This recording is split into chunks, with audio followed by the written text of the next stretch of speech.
Having recently started No Man's Sky as a new player and jumping straight into my very first expedition event, there are many lessons that I learned throughout my gameplay that would have saved me a ton of time had I known coming into them.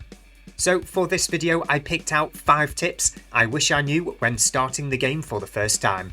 So without further delay, here are the top 5 lessons I learned for future playthroughs of No Man's Sky in no particular order. Number 1. Use the quick menu to recharge. It's so easy to forget about this feature, and I certainly did. In fact, I was around 10 hours into the game before I started using the quick menu.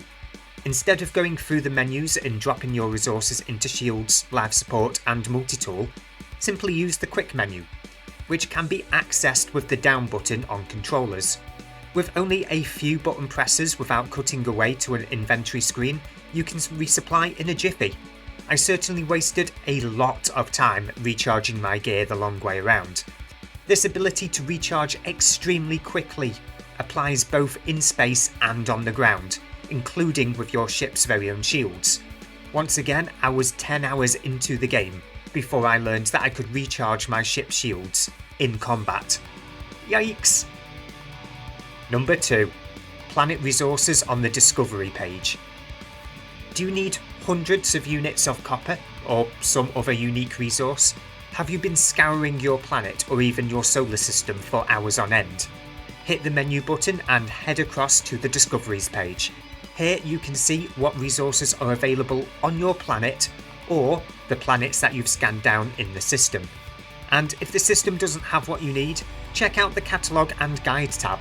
Here you can look back at previous planets you've visited. Odds are, what you might need might be a single system over on a planet you've already scanned down. It might not have taken me 10 hours to catch on to this feature, but it certainly took me long enough. Number 3. Tunnels to hide from weather and sentinels. This is a trick I most certainly didn't learn from YouTube and certainly didn't know how prevalent it was, but I spent almost as much time underground as I do above it. Why, do you ask? Well, between the sentinel attacks, the weather extreme events, or simply your shield slowly dropping over time, it can be quite helpful to get out of danger and give your shields a little bit more life expectancy.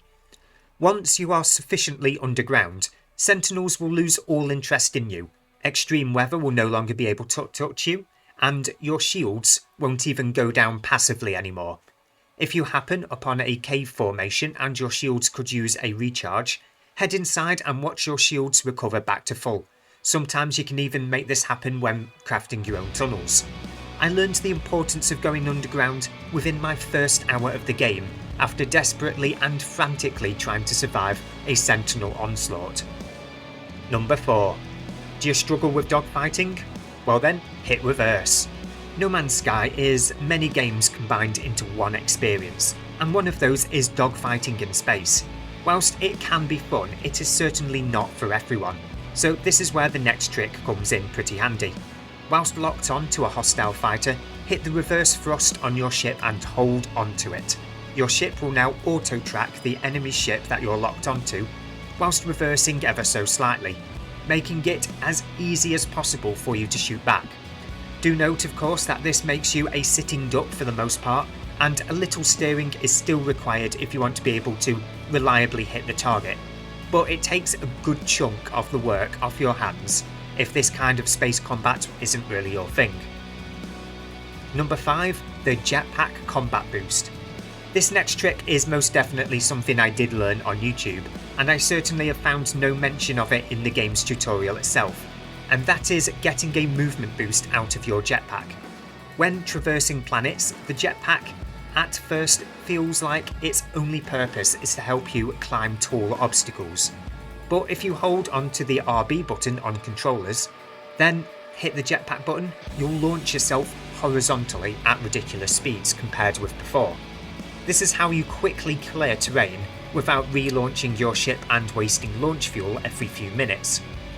And that about sums up the most important lessons I learned as a beginner going into No Man's Sky.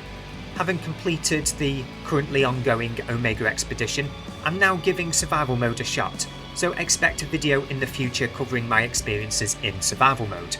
If you want to learn and explore this enormous game with me, then hit that subscribe button underneath this video.